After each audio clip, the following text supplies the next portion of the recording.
Welcome to another episode of Out of the Box, a podcast where we explore transformative ideas and actions of change makers in the field of education, health, income stability, and community development, and much more. Today, we have a very special guest who embodies the spirit of innovation and sustainability. Joining us today is Akash Ratan Gupta, the head of sustainability and supply chain management. His role is built on a robust of educational background and a wealth of experience in the waste management sector. With a master's degree in environmental studies from Terry University, he has dedicated his career to the mission of transforming waste into value. This commitment is not only a professional drive but also a personal mission for him. Prior to his work, Akash played a crucial role in different other organizations, where his team excelled in plastic credits and waste material trading. They championed compliance and streamlined recycling operations, setting new industry benchmarks. Today, Akash will share his insights on sustainable waste management, his journey in the industry, and how we can amplify that impact. His story is a powerful reminder of the difference one dedicated individual can make in the world of sustainability. We also have with us Abhinaya Ravi Shankar, a dynamic member of the partnerships team at United Way of Chennai. Driven by a passion for sustainability, her enthusiasm for impactful collaborations fuels her efforts into building partnerships for a more sustainable future. She will be the host for today. So, without further ado, let's dive into our conversation with Akash Ratan Gupta. Over to Abhinaya. Thank you so much, Akash. It's a pleasure to have you here for the podcast. So, a quick question from my side. So, what was the interest? What was the one thing which sparked your interest in this vector of like sustainability and environmental studies? Thank you, Abhinaya, for having me. So I think it all started while I was doing my bachelor's degree. There was a subject called Ecology and Environment as part of BSc Zoology honors that I was doing. Now I really liked that subject a lot, and at when we are young, we are not able to really figure out what we want to do. But then there was a certain interest that subject brought it to me, and I also, like, of all the papers in the course of 3 years, that was the paper in which I also scored the maximum marks. So then uh, uh, that is where it all started. But then I did not give a thought to it. I joined a master's course in zoology, and I started doing it. But in a year, I realized that this is not happening. This is not something that I would want to do, and this does not make me happy. So then a little bit of exploring, a little bit of reading into in between the lines, a little bit of exploring what I want to do happened.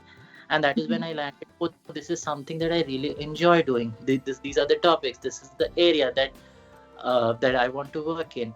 And the of doing something meaningful, having a larger impact had always been there.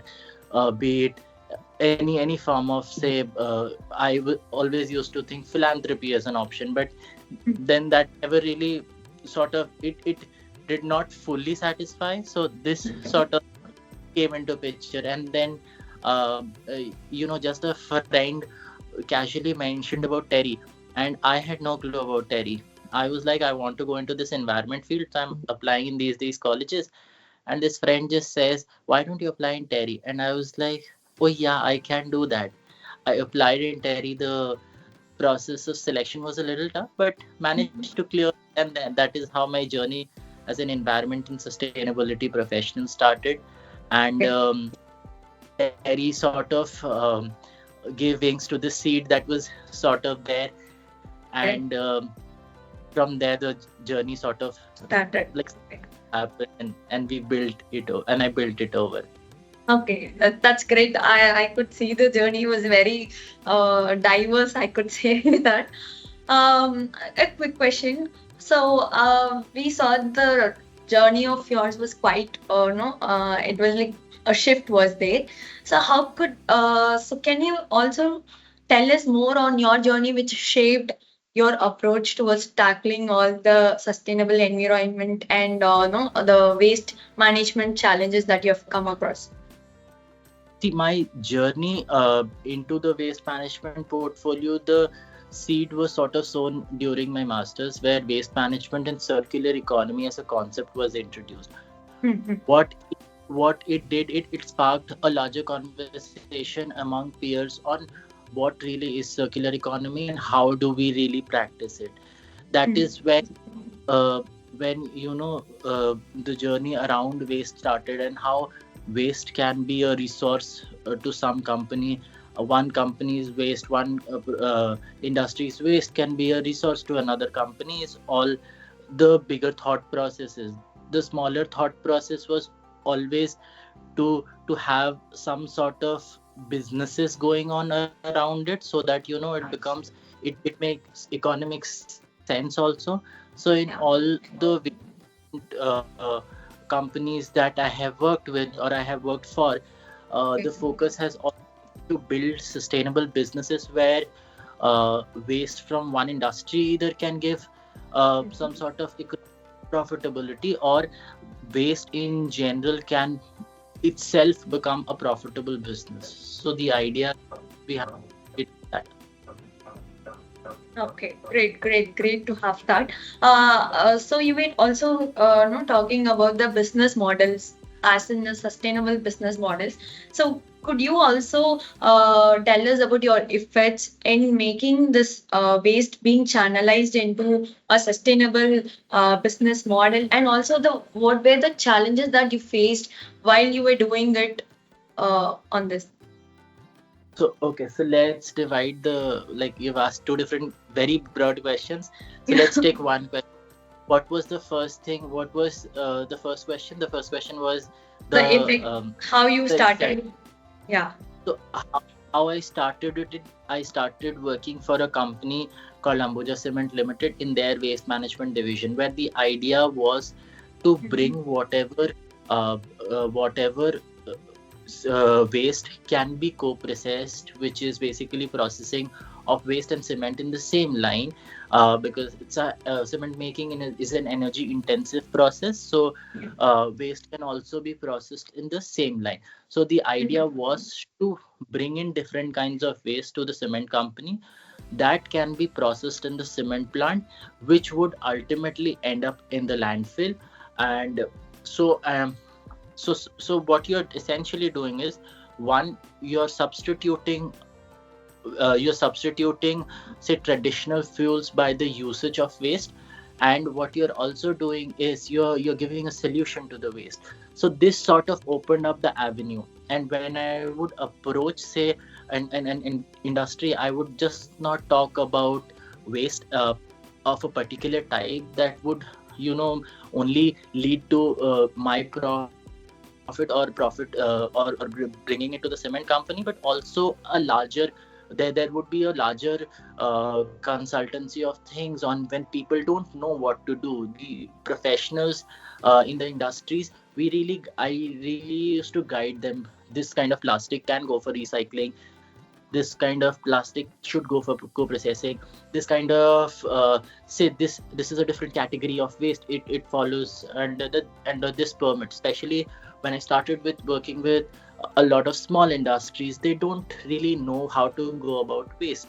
So that sort of uh, consulting plus providing a solution sort of helps to build a sustainable business model for companies in waste. So when you look at waste from an industry or from a location, try to see waste from a larger perspective, from the perspective of what value it can add to you and what value you can add to your clients. Your clients can be anyone. Your clients can be small companies. Your client can be municipalities. How do you add value, and how to build sustainable value chains so that this entire operations of and dynamics can become profitable itself. I hope that answers the first part of the question. um, The second part of the question is challenges. Challenges in waste management are, see, the biggest challenge in this country when it comes to waste management is still waste segregation, because we have a segregation. uh, Even though we segregate at home, what happens if every time it ends up in a dump yard, everything ends up together. So though there is a lot of effort at the policy level, at the bureaucracy level, at citizen level also, we are still in the process of development. And if our segregation systems could be built better, or if we have better mechanism of segregation of waste, it saves resource, manpower, energy, all of it. um, that being said, the second biggest challenge in waste that comes is how India is highly populated, and how the consumption patterns are increasing. So what it does is, since consumption is increasing, it leads to generation of a lot of waste. So what it eventually does is more consumption, more waste. So and so the usage of waste, or say the recycling industry, or say people who actually work around waste, is not increasing. So what it is doing is, it adds pressure in our landfills to open dump yard. So a lot of waste is actually collected in our landfills, in our dump yards. What we need to do, as what can be a solution for it, is responsible consumption, and also value change in value systems. When I say change in value systems, is what I mean is, I will only consume, say I use a sunscreen bottle. Okay, so I will only use this sunscreen bottle because it is made up of recycled plastic.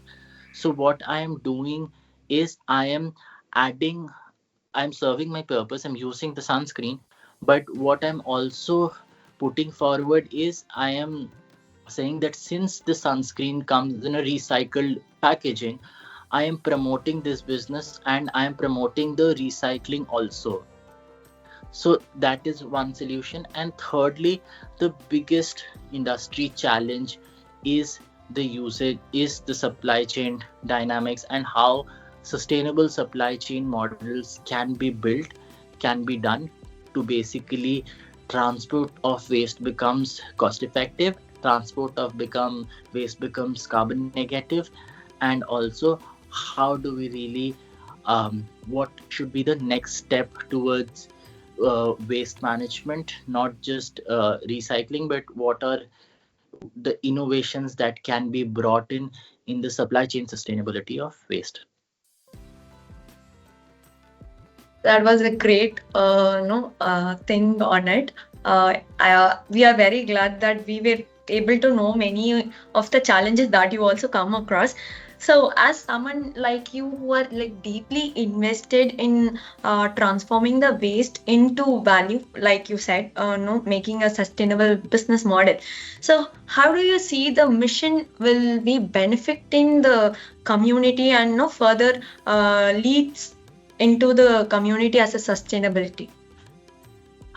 See, when I look at the community aspect of waste management, what I see is, see, waste is um, when you think of environmental problems, you think of waste is the easiest to handle, and at the same time the most difficult to handle. Easiest to handle because you can see it, unlike air pollution, which really needs scientific methods. Waste can be solved by you also, at some extent, by me also at some extent.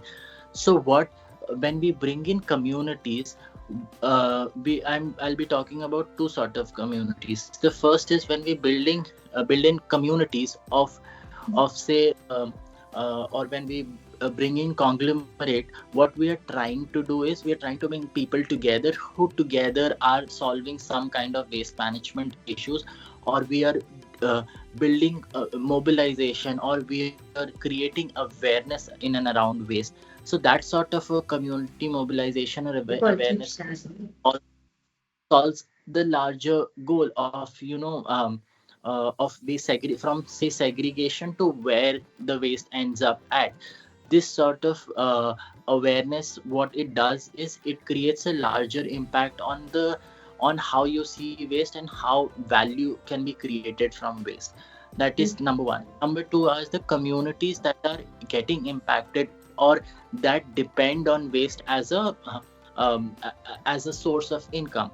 So what we also need to do is the entire policy framework is is is supportive, is built on systems that promote waste workers. But what we also need to make sure is, as a waste management company, if you're working with grassroots level companies, have your facts and figures checked, measure the impacts that you can.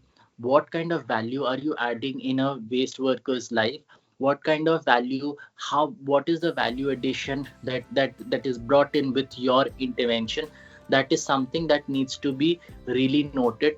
And also, how and what are the impacts of, say, a company being in a waste management sector, uh, like what are the changes that a waste worker has gone through, and how are we, the end goal of all of this process is to formalize this community, to digitize this community, to formalize it, to educate them about the work that they're doing, to make them understand the safety around it, to also make them understand that they are doing good work, it is good work. And so what it would do is to uh, help us move ahead from the taboo around waste management. Yeah, that's great. Because no, inclusive of communities into the environment is also in important factor when it comes to sustainability. I Yeah. hope, yeah. So I also just a quick thing which came across was the no government part, the government role, which is no playing a major role in promoting the sustainability and the waste management practices, especially for in a unmarginalized or like underserved areas. So how do you think? So what's your point on this government's play on this? See, what I see is, firstly, there is a lot of progress that we have made as an. Am I audible? Yeah.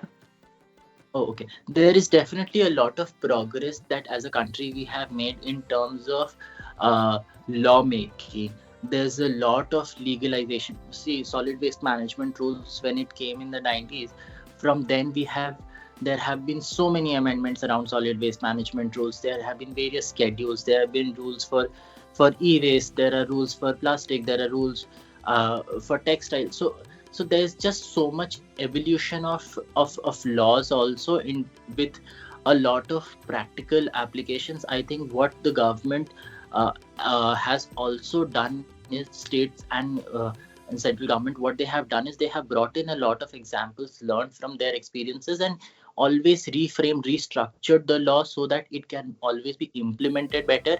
That is number one. Number two, where I talk about is the implementation bit of it. See, they have made the law, the implementation bit has also become stronger with each and every day. We are becoming aware, we are facing different set of challenges, we are facing new challenges, and we are trying to overcome it around the compliances. So what is the best way to basically see it as that this is a progress, this is a long term journey. We have made progress, we are making progress, we are learning, we are growing. What we can do better is follow what has been taught, try to be compliant, try to do the little that we can do to follow systems, to follow the hierarchy, the waste management hierarchy. So that sort of is something that at an individual level one can do. And also, if you are at a level where you can have larger impact, you are part of bureaucracy, or you are part of a larger impact group where you can help implement or make people aware about rules and regulation and compliances around waste, that also helps to build up long-term solutions. That's great. That's great. So you were also talking about the compliance part. So I'm going into it. little more depth into it. So, how critical is this regulatory compliance in the waste management sector, and what were the steps that you know take to ensure that it also aligns with the current policies that you were talking? See, uh, one thing that needs to be mentioned is that the policy is there, and Hmm. your all compliances or all your say you have a company, say XYZ, that manufactures something.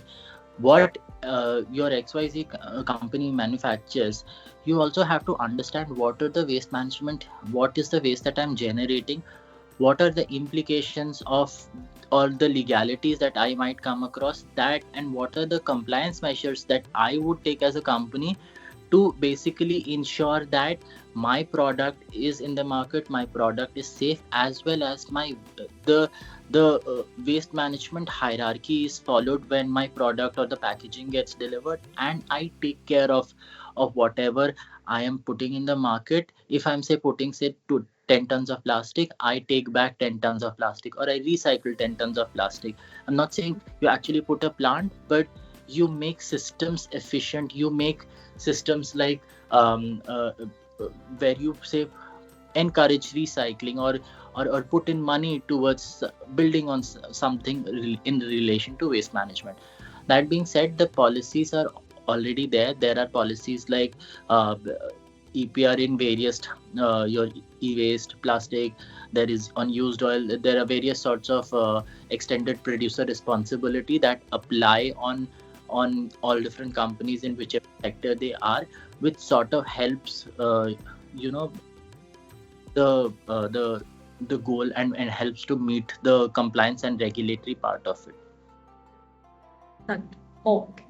So, a quick question, maybe there are some of the key challenges that you may have faced no, while implementing some of the policies on this environment and sustainability.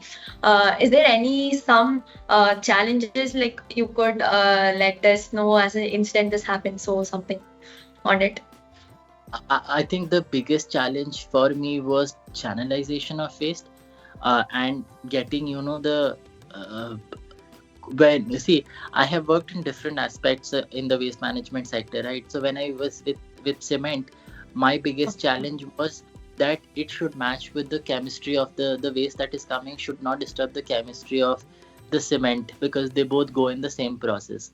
When I moved to the other side, when I was working with company that supplies to the cement companies, my challenges were that how do I make this process efficient, that it becomes cost effective for me, the supply chain is optimized, I am able to run it through vendors, and I am also able to pick it up from say a municipality or say a proper source, so that I can give all the paperwork and maintain the compliance bit of it.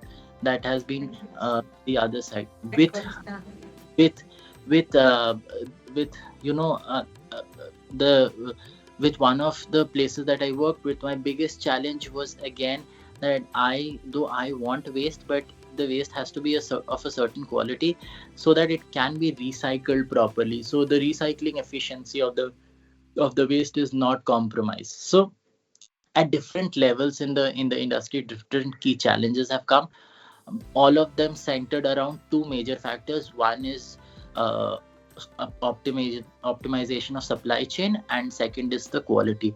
What we need to understand is if we are able to solve these two big factors in the waste management hierarchy, it solves a lot of problems.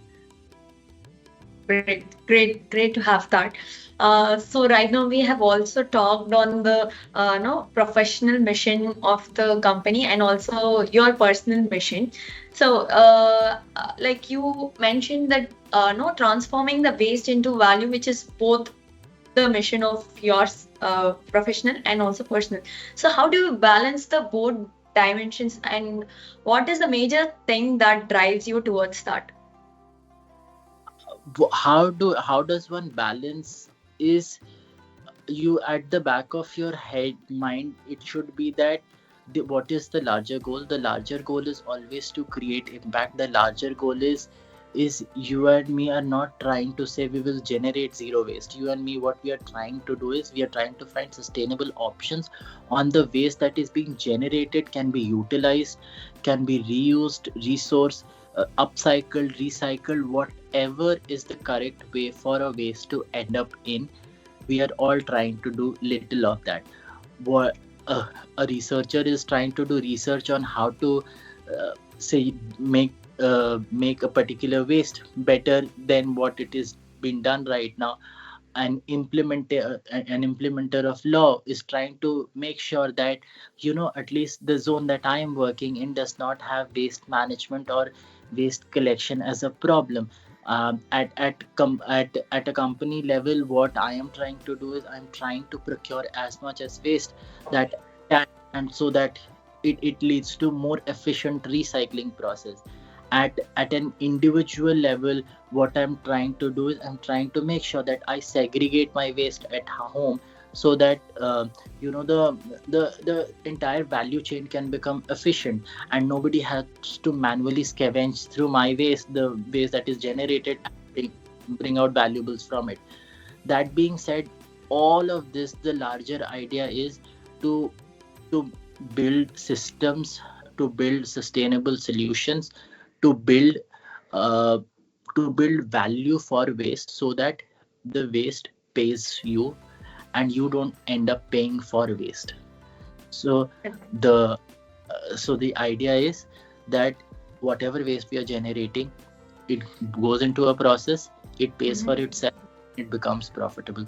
Therefore, you and me won't have to put in money to solve the larger goal. Great, great.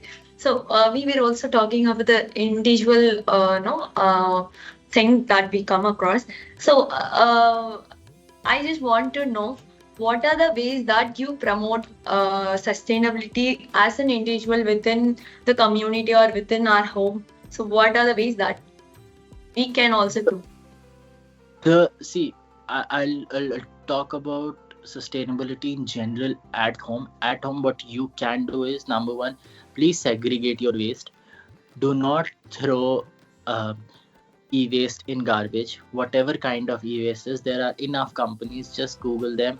You will find that a lot of e-waste can actually be recycled. E-waste has the highest recycling potency, and this your e-waste can be as small as, say, a pen drive. Is also, parts of pen drives are recyclable. So from that Mhm. to as big as a TV or a fridge or a washing machine, a large fraction or chunk of that is recyclable. Maybe not the outer part, the components of it are, it is loaded with heavy metals. Your chips have gold and silver in them, so what, and lead in them. What do Please do not throw e-waste is in your common dump yards. Please give it to people who recycle e-waste. Make sure, as as an individual, you segregate your waste. However it goes from your house is not your responsibility. As a responsible citizen, what one needs to do is one needs to ensure that um, your plastic and paper and everything is segregated properly, and at least you do the basic. You segregate your dry and your wet waste, keep them in separate bags. um, that is one way to look through waste. That is the minimum that one can do. Now, what you can also do, other then we start with other aspects of sustainability, where we talk about consumption of water, how Mhm. to bring out sustainable water consumption. Please, the little that you can do is not use a shower, use a bucket and mug, use traditional methods of bathing and all. And try to switch off fans and regulators and switchboards. Try to unplug your chargers when they are not in use, because we have this habit of like plugging leaving the charger plugged in. All these are very small steps at an individual level that one can take, and it has larger impacts. Yeah. Thank you for the insight. I hope the whomsoever is listening to this podcast, maybe we will try our best to take a small step towards the individual level. So we were also talking about the e-waste that we come across. So I think we are in a generation of where technology also helps us in making sustainable environment. So what are the some of the innovative trends in the waste management that people should consider, adopting it and advocating it in their workspace also? in their in their workspace, I think at a company level there should always be waste collection drives. And number one, what it does is it helps bulk collection of waste. So if say I work in a firm that has 1,000 employees, and if I tell them whatever old phones you have, we are collecting it tomorrow, please bring. I have 3 phones which are not in use now. One of two of them are more from memory per se, that I've just kept it like that lying around. But all of us have at least 1 or 2 phones in our household which are not never going to be used, which is old and which does not work anymore.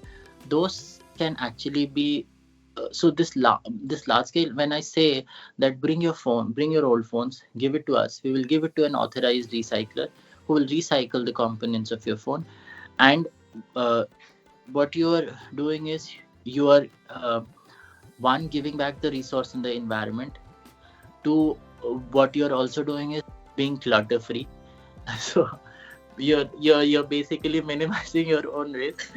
So Okay. uh, and so as and also as business or as organizations, waste management at organization level also needs to be streamlined.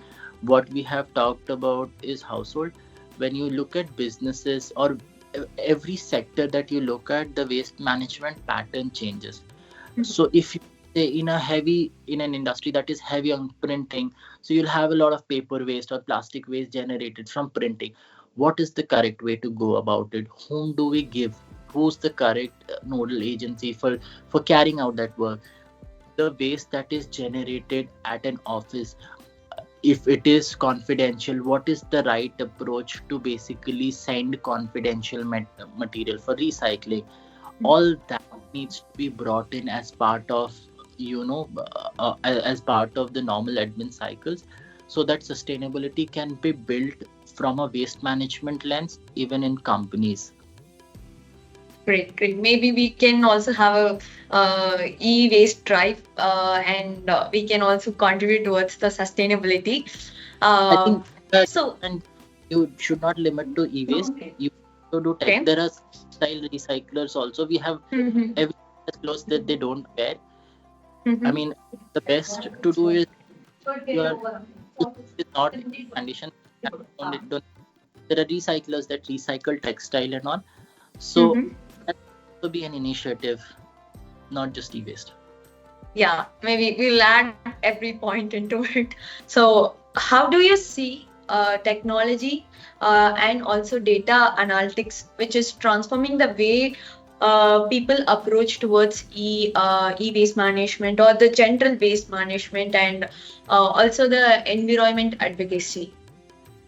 See, how do I see it as um, uh, see, we are all in the process of technological advancement. Waste also as a sector has got immense technological advancement, especially in the last 5 years with digitization of communities. I see numerous NGOs which are doing collection, which are registering and bringing digitization of Safai Sathis and all, making it more formal, making basically using technology to make systems around waste management and digitizing entire process. There are various companies that are working on different levels of in the waste management hierarchy. So yes, technology definitely is playing a very big part in data management, as well as transforming the entire waste management landscape. How do we see the second part of the question was, how do we see data management? See, ultimately when there is technology, there will be large scale data and large scale data management. That is where uh, waste management, a lot of data management also comes from and through compliance, and from and through making systems for and processes in and around your technology, structuring the technology in a way that um, it solves the large long term goal, and it also is in parallel with the existing legal framework of things. So I think if these these are big time jargons that I'm throwing, but if you take up each and every point, and if you say build system that is similar to say plastic waste management rules, or which maps out the entire hierarchy of this particular 1 kg of plastic that I'm generating, what it would do is it would give you usage of your plastic at an entire level, who has who and where and how is it managed, and the end of life for this particular plastic. So this sort of technological and data intervention sort of also, number one, it gives visibility. Number two, what it does is it tries to solve the larger problem of transparency, and also helps an organization in data management. So let me shoot the last question for this podcast. Since we are a people who also aspire to have a meaningful impact on the environment and also the sustainability that in the environment, uh, can you just list us top 3 recommendations that we should follow, or something which is based on your journey and expertise in this? Top, at a personal level, segregate your waste.